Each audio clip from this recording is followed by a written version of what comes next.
Andrew McCart, IFLTV, delighted, and I mean delighted, to be joined by Jordan Flynn. Jordan, how are you, Come sir? on. I'm very well, thank you. How are you, Andrew? I'm very well, mate. Listen, first and foremost, mate, congratulations on a fantastic win at the weekend there. You stopped the boy that doesn't, he rarely gets stopped. And people might look at your Yeah. record and say you rarely get stoppages. So, Yeah. what was the difference in this fight? Oh, I think it's just the improvements. I think I've showed a big improvement from my last fight till now. Obviously, I've made changes with my new coach now, Buddy McGutt, got a new coach.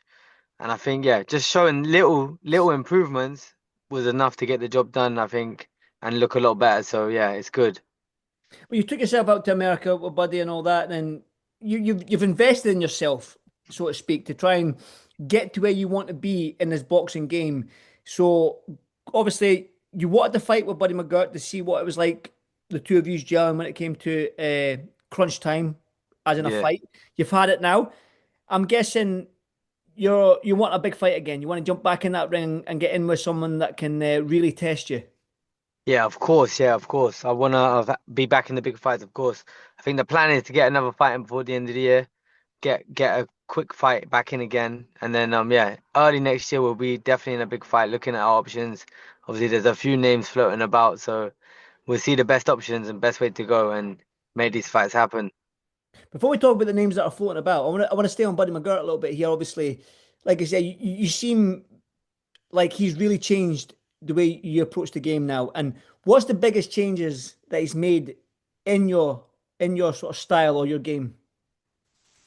I just think just before I was just too reckless and just I love to have a fight a bit too much sometimes, and he just slowed me down, made me be more patient and just doing things more correct. Stop being so wild and so reckless. So he just slowed me down. It's took me back to basics, and also training in America is my mindset is just completely different. Because when I'm in England, there's all these distractions and Mm. you're speaking to people about boxing, you're playing pool in the pub and just different things, and you don't need all that stuff in camp. So even yeah, this camp was a lot better than my camp was like the Cameron fight. I was a much better version of myself for this fight compared to that fight. And I wish I made this kind of move a long time ago because now when I'm in America and when I'm away training, I'm just focusing on training and I'm locked in.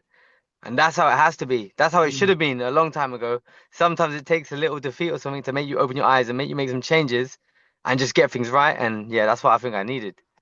Let's talk about the names that are floating about. Now, I saw your interview with Boxing Social. They put a clip out on Instagram, and it seems like Aqib Fiaz has popped up. Now, where did that come from? Where did this sort of, Yeah. if you want to call it beef, come from? Yeah, that to be honest, they put the name towards me. They actually mentioned the name to me, and I thought, you know what, that is actually a perfect fight. He's my weight, super featherweight, and it would make for a good fight. And that is a fight I a million percent believe that I win. I think he's built for me. I feel that Akib is built for me, and it will be a good build up. It will be a good fight, and he's got a little bit of a name. People in the boxing world kind of know him, so yeah, I think that would be a perfect fight. I think we could build that into in quite a big fight. Is that just the name that someone's the management team have put towards to you? Is that or is No, that no, like, no, no. The interviewer put the name towards me. The interviewer mentioned that name. all He right? thought about that name. Yeah, he put that name towards me, and I thought, how have I not thought about that before? Like he's the perfect fight. So I feel like it could build into something definitely. Yeah, definitely. It's like Akib always brings a good fan base up in Manchester. He's always on the matchroom shows as well. So Mm. that is a very good name, especially I think Yeah, and Akib would have I didn't realize he's managed by bloody Sam Jones as well. Sam Jones pops out of nowhere every time.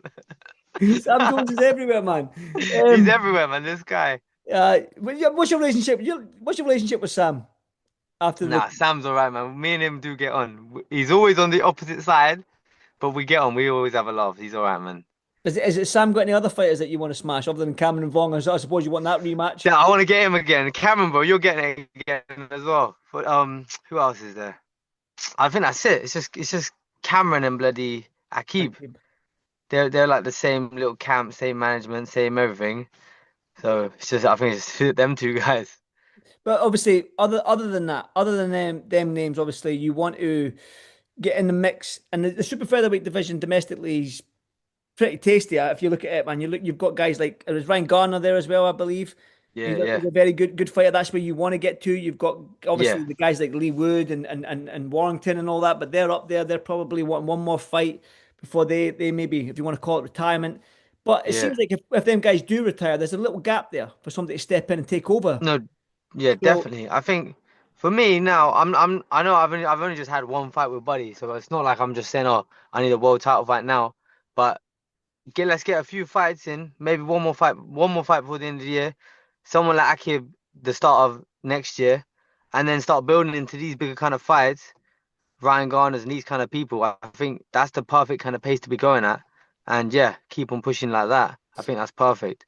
what's the immediate goal for you then, Jordan? Obviously, I know the goal of becoming world champion is there, but the immediate goal, if like you're talking the first 2 quarters of next year, the summer by next year, where would you like to be in your career?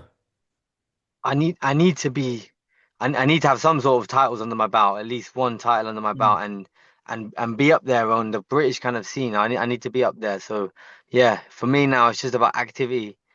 Get as many fights and I would love to fight every couple months and just keep on building, keep on getting better, keep on improving.